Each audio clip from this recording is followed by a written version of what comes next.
Welcome, আবার একটা ব্লগে চলে এলাম। আর আছি জিপালটারে। আজকে জিপালটারে কেন এসেছি বুঝতেই পারছেন যে আজকে এখানে একটা ওমেন্স ডে সেলিব্রেশন হচ্ছে। একটা ব্লগ আমি দিশার সাথে করে দেখিয়ে দিয়েছি। তিনি হচ্ছেন দিশার বাবা সজলদা। সজলদা নমস্কার। সজলদা দিশাকে নিয়ে এসছে আজকে এখানে। তো কিরম লাগছে? আমি তো মনে হয় সেকেন্ড টাইম আপনাকে দিশাকে নিয়ে এরকম একটা কোনো সেশনে আপনাকে ডাকলাম। কিরম লাগছে? না, এটা একটা অসাধারণ গর্বের অনুভূতি যে মেয়েটাকে নিয়ে মেয়েটার কল্যাণে আজকে আমি এসব জায়গায় আসতে পারছি। তার মানে মেয়ের দৌলতে তো আপনি ঘুরতে শুরু করে দিয়েছেন। অবশ্যই। আর এখন উনি রিটায়ার হয়ে গেছেন। মানে আগে যে ব্লগ ওনাকে ধরেছিলাম তখন উনি সরকারি চাকরিতে ছিলেন, এখন রিটায়ার হয়ে গেছেন। এখনও নিজের নতুন এন্টারপ্রেনারশিপ, যদি এন্টারপ্রেনারশিপের বলি যে নতুন স্টার্ট আপ বলুন, এই তো স্টার্ট আপ বিলিয়ন্সের অ্যাওয়ার্ডের মতন উনিও কিন্তু একটা স্টার্ট আপ খুলেছেন। কী বলুন, স্টার্ট আপটা কিসের? সাধারণত রাত্রে কিছু কিছু মানুষের যে ঘরে খাবার রুটি তারপরে চিকেন স্টমাক, মেটে কষা, মাংস, ঘুগনি, এইসব জিনিসের একটা আছে। এটা আমি নিজেই অপারেট করি। আর এছাড়া একটা ওই fish fry, fish finger, popcorn, এসবের একটা আইটেম। এই চিন্তাটা আপনার মাথায় কী করে এলো? না, অ্যাকচুয়ালি প্রথমে আমার নিজের ব্যবসাটাই আমার চিন্তা ছিল যে আমি আমার ব্যস্ত রাখবো, জীবনকে নিজেকে ব্যস্ত রাখবো। সেই ব্যস্ত রাখার জন্যই এটা শুরু করেছিলাম। এবং যেহেতু পাশেই ওই কাউন্টারটা, ওটা আর এক দুটো ছেলে চালাতো, তা ওরা করে কি কাঁচা মালটা তৈরি করে বিভিন্ন জায়গায় সাপ্লাই করে, যার জন্য এই দোকানটা ওরা নিয়মিত খুলতে পারছিল না। তো ওরা আমাকে বললো যে যেটু একটা কাউকে দাও এই দোকানটা আমি দেবো। তখন তাহলে আমাকে কেন দাও না, তাহলে আমি একটা লোককে প্রোভাইড করি ওখানে, তাহলে একটা লোকের সংস্থান হবে খানিকটা, তোমরা নিয়ে তোমাদের মতন কাউকে নিয়ে দেবো। হ্যাঁ, তো সেই হিসেবে ওরা আমাকে রাজি হয়ে গেল। তা ওরাই আমাকে মাল দেয়, আমি একটা লোক দিয়ে দিয়েছি, ওরা ভাজে বিক্রি করে, যে মালটা বেঁচে যায় ওরা আবার ফেরত দিয়ে দেয়।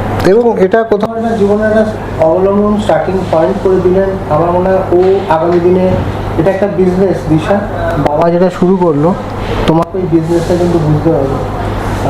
চপ ফ্রাই ভাজা এটা কোনো ছোটো জিনিস নয়। মানে আমরা এটা একটা স্টার্ট আপ, এবং এই স্টার্ট আপের ক্ষেত্রে তোমাকেও আমার মনে হয় এটা একটা, কিন্তু আপনি ওকে একটা দিশাকে একটা দিশা দেখালেন যে এটা কিন্তু তোমার জীবনের একটা আর্নিং পয়েন্ট হয়ে থাকবে। হয়তো একদিন সবাই থাকে না সারা জীবন, কিন্তু এইটাকেও তুমি তোমার মতন করে সময় বাবার কাছ থেকে দোকানে গিয়ে বসা, বোঝা কি হচ্ছে, ঠিক এটা যাতে গ্রো করে, এটা যাতে তোমার সোর্স অফ একটা আর্নিং কিন্তু বাবা হয়তো নিজের অজান্তেই করে ফেলেছে, কিন্তু নিজের হয়তো সময় অপূরন্ত সময়টা বাঁচানোর জন্য বাবা বললো আমি এটা করি। কিন্তু ও কিন্তু একটা রাস্তা তোমাকে বাবা দেখিয়ে দিয়ে যাচ্ছে যে এইটা কিন্তু তুমি ধরো, এটা কিন্তু তোমাকেও বুঝতে হবে। অ্যাকাউন্টসটা বুঝলে যে হিসেব কি হচ্ছে, এবং দোকানে গিয়ে লজ্জা পাবে। তোমার কোনো লজ্জা এটাকে ছোট ভাবে না। তাহলে একটা কথা বলি, আমি এখানে ক্রেডিট নিচ্ছি না। এই মানে ফুড বিজনেসের প্রথম মানে যে আইডিয়াটা, সেটা আমি প্রথম বাবার মাথায় আনতে। তাহলে তুমি তো পার্টনার এমনিতেই আছো। প্রত্যেক মাসে ওকে আমার হিসাব দিতে হয়, দিই যে আমি এই মাসে কি প্রফিট করি। এটা গ্রোথটা বোঝার জন্য। কিন্তু ও কি এখনো কখনো দোকানে গিয়ে বসেছে? না, কিন্তু আমি দোকানে যাও গিয়ে এটা কি হয়, হ্যাঁ, তুমি যখনই গিয়ে একদিন দোকানে বসবে না, হ্যাঁ, তোমাকে দেখে আগামী দিনে অনেক মানুষ শিখবে। তুমি উদাহরণ নাও, তোমাকে একটা এক্সাম্পল হতে হবে। এক্সাম্পল হতে গেলে লজ্জা ইনিশিয়েশন থাকলে হবে না, তোমাকে বসতে হবে। বাবা তোমাকে বসিয়ে দেবে, বসার জায়গা দেবে, তুমি বসবে, তুমি কাস্টমার ডিল করবে, অ্যাকাউন্ট নেবে। এইটা কিন্তু একটা জনসংযোগের জায়গা তৈরি হবে, একটা নেটওয়ার্কিং যে এখানে এরকম একটি মেয়ে কাজ করছে। যদি তোমার কোনো লজ্জা না, মানে তুমি এটাকে ছোট ভাবে যদি না দেখো, আমি দেখো না তো এই যে বাবা এটা করছে, তোমার কি মনে হয়? আমি একটা কথা বিশ্বাস করি, স্যার, অনিষ্টির সাথে কারো ক্ষতি না করে যে কোনো কাজ করাই সমান, কোনো কাজ ছোট না। যদি সেটা অনিষ্টির সাথে এবং এই কাজটা করার ফলে যদি কারো ক্ষতি না হয়, তাহলে কোনো কাজ ছোট না, সব কাজই সমান। সরলা, আপনার কি মনে হয় ও এসে এইটা যদি আপনার সাথে সামলায়, আপনার কোনো আপত্তি আছে? না, ভালো, এ তো আমি আরও মানে ভালো লাগবে। আমি একটা হেল্পিং হ্যান্ড হিসেবেও যদি ওকে পাই, তাতে ওরও খানিকটা সময় করে। মানে এটা কি হবে, আপনারা তো সারা জীবন একে অপরের পরিপূরক হিসেবে, মানে সাপোর্ট সিস্টেম হিসেবে রয়ে গেছেন। ও আপনার পাশে, আপনি ওর পাশে। তো এইটা যে কোনো কাজে এই সাপোর্ট সিস্টেমটাকে আপনাকে ট্রাভেল করাতে হবে। যেমনি আজকে আপনি একটা জিনিস করেছেন, সেটার থেকে যদি দিনে 100 টাকাও আর্নিং হয়, প্রফিট হয়, মাসে 3,000 টাকা অ্যাপ্রক্স কে দেয় কে দেয়? কে দেয়? কেউ তো দেবে না আপনাকে। আপনাকে 100 টাকা কেউ দেবে? দেবে না। তো 1 টাকা কেউ দেবে? দেবে না, যদি না আপনি ভিক্ষে চাইতে বসেন। এবং ভিক্ষেটাও দেবে কিনা এখন যা হ্যাঁ, হ্যাঁ। সিচুয়েশন গেছে, মানুষ 1 টাকা দিতেও মানে একটা সংকোচ বোধ করে যে 1 টাকা দেবো, আমার কাছে তো 1 টাকা বেশি দেওয়ার ক্ষমতা নেই, কিন্তু 1 টাকা হয়তো দিতেও চায় না। ভাবলো 1 টাকা করে 10 টাকা জুড়ে থাকলে আমার একটা বাদ ভাড়া হয়ে যাবে। মানুষের এখন এরকম একটা টাফ টাইমের মধ্যে দিয়ে যাচ্ছে।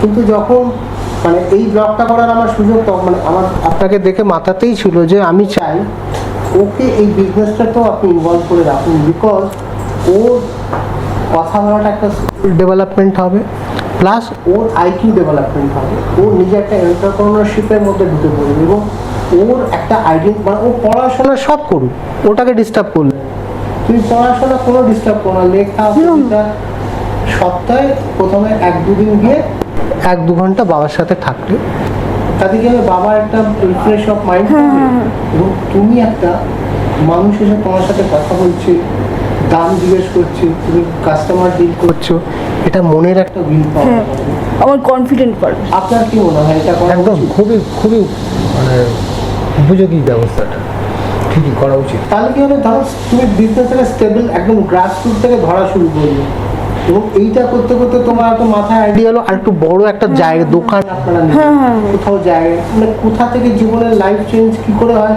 কেউ জানে না।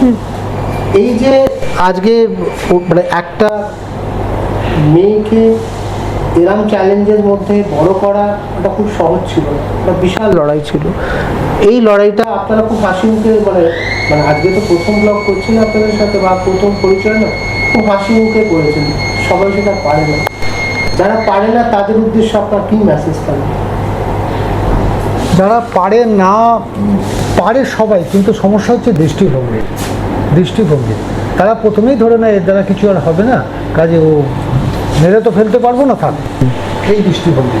কিন্তু আমার তো মনে হয় যে আমার সেই দৃষ্টিভঙ্গি কখনোই না। আমার সবসময় যেরকম মানুষ হোক না কেন তাকে একটা এফোর্ট দেওয়ার চেষ্টা করি, যে ওই যেখানে দেখিবে ছাই ওড়াইয়া দেখো তাই পাইতে বড় অমূল্য রতন। তো সে আবার আমি অমূল্য রতন দান করতে পেরেছি, আর অনেক অমূল্য রতন ঘরে বসে বসে নষ্ট হয়ে যাচ্ছে। তারা পারছে না, তাদের দৃষ্টিভঙ্গির তফাৎ। আমার চোখের সামনেই আমি দেখেছি একজনকে, আমি তাকে কর্মস্থান করার চেষ্টা করেছিলাম, তার নেই, এবং আমিও করেছিলাম, এও করেছিলেন কষ্ট। নাম নিচ্ছি না। আজকে আমরা কোথায় এসেছি আরেকবার বলো। জিব্রাল্টার এয়ারস্প্রিং। এখানে কি হয় বলো তো, জানো কোনো আইডিয়া? আমার দেখে যা আইডিয়া হচ্ছে গাড়ি সংক্রান্ত হয়তো কোনো কাজ হলেও হতে পারে, যদি এটা খুব হচ্ছে, ভুল হতে পারে। আমরা ভলভো বাস বা ট্রেন যে ট্রাভেল করি, ভলভো বাসে এয়ার স্প্রিং থাকে যাতে জার্কিং না হয়। হাইড্রোলিক সিস্টেম যেটা, এই যে দেখছো এগুলোকে একবার দেখাতে বলবো আমি, এইগুলো দেখছো, এগুলো এই কাজটাই করে, মানে গাড়ির ক্ষেত্রে বা বাসের ক্ষেত্রে, ট্রেনের ক্ষেত্রে এইটা হচ্ছে জার্কিং যাতে না হয়, কমফর্ট জোন।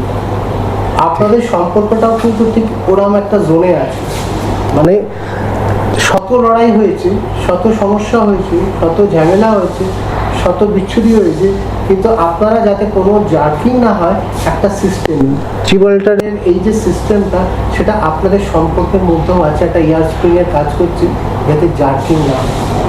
তো ব্লগটা শেষ করব, কিন্তু যাওয়ার আগে আমি সজলদাকেই বলবো যে একটা মেসেজ দিতে, সেই বা আমাদের যারা ভাবছে এরা একটা বোঝা, এদের দ্বারা কিছু হবে না, এরা কেপেবল নয়, এদেরকে কি করে সমাজের মানুষ করবো, কি করে নিয়ে আসবো, তাদের উদ্দেশ্যে কি মেসেজ দেবো? দেখুন, আমি তাদের উদ্দেশ্যে একটাই কথা বলতে চাই, আপনার যদি কোনো সুস্থ সন্তান থাকে তারও কি প্রতিবন্ধকতা নেই? তার প্রত্যেকটা সুস্থ মানুষেরও কিছু না কিছু প্রতিবন্ধকতা আছেই, অথচ সেগুলোকে আপনারা অবহেলা করেন। আর এটা যেহেতু ভিজুয়াল, চোখে দেখা যাচ্ছে, একে প্রথম থেকেই অবহেলা, এগুলো করবেন না। একটা সুস্থ মানুষের মতন এদেরকে মানুষ করতে শিখুন, দেখবেন এরাও একদিন সুস্থ সন্তানের থেকেও অনেক বেশি আপনার পাশে দাঁড়াবে। বাসে দাঁড়াবেই তো, ও তো আপনার বিজনেসের পার্টনার হয়েছে। তাহলে আমি এটা কি ছবি বা কোনো দিনের মাধ্যমে দেখবো যে তুমি কাউন্টারে বসে আছো? দেখতে পারেন। দেখতে আগামী পারেন। দিনে দেখতে পারেন। আগামী দিনটা কবে আসবে? খুব শিগগিরই আনার চেষ্টা করবো। হ্যাঁ। এবং এই মুহূর্তে বাড়িতে বসে আমার যেইটুকুনি নলেজ আছে সেইটুকুনি নলেজ দিয়ে বাড়িতে বসে বাবাকে গাইড করার চেষ্টা করি আর এবং আমি তোমাকে একটা টার্গেট আবার ফেলে দিলাম। কি টার্গেট বলো তো? পয়লা বৈশাখ। পয়লা বৈশাখে তুই বাবার সাথে দোকানে গিয়ে বসবি। চেষ্টা একটা সুন্দর দিন, ওর জীবনে একটা সুন্দর শুরু হোক। ও একজন পড়াশোনা করছে, গল্প লিখছে, কবিতা লিখছে, সোশ্যাল মিডিয়াতে আছে, সব কিছু করুক, কিন্তু বাবার পাশে দাঁড়িয়ে বিজনেসটা ও করুক। আমি চাই ও দোকানে গিয়ে মাথা উঁচু করে বসবে, এবং সেটা এই পয়লা বৈশাখে আমি তো ভিজুয়ালি বলে দিলাম, এবার ওর হোমওয়ার্ক করার আছে। আমি দেখতে চাই ও দোকানে বসেছে, কাউন্টারে আছে, ও কাজ করছে। আমি ওকে অ্যাক্টিভ দেখতে চাই, তাই তো? থ্যাংক ইউ সজলদা আসার জন্যে। ঈশা আবার থ্যাংক ইউ। ডক্টর সবসময় আমাকে, ও আমার আরেকটা সাপোর্ট সিস্টেম হচ্ছে, সবসময় আমাকে এনার্জি যোগায়। আমি যেমনি ওকে এনার্জি যোগাই, ও আবার আমাকে এনার্জি যোগায়।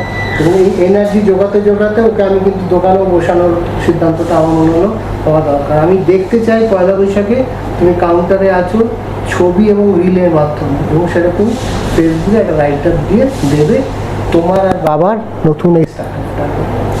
ঠিক আছে, সবাই ভালো থাকবেন, সুস্থ থাকবেন। কি বলতে আরেকটা হয় কথা, সেটা বলতে হবে। বাবার স্টার্টআপটার নামটা আমি একটু বলে দিই। বাবার যে নিজস্ব দোকান, যেটা যেটা বাবা পুরো অপারেট করে, রান্না থেকে সব কিছু, সেটার নাম হচ্ছে স্বাদে আহ্লাদে। না, স্বাদ বদল। স্বাদ বদল, সরি আমি একটু ভুল বললাম, স্বাদ বদল।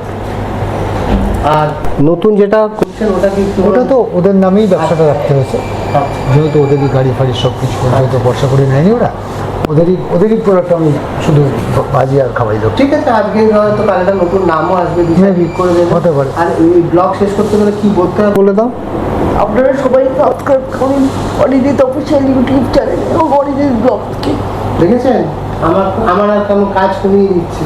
সবাই ভালো থাকুন, সুস্থ থাকুন, দেখা হচ্ছে পরের বার।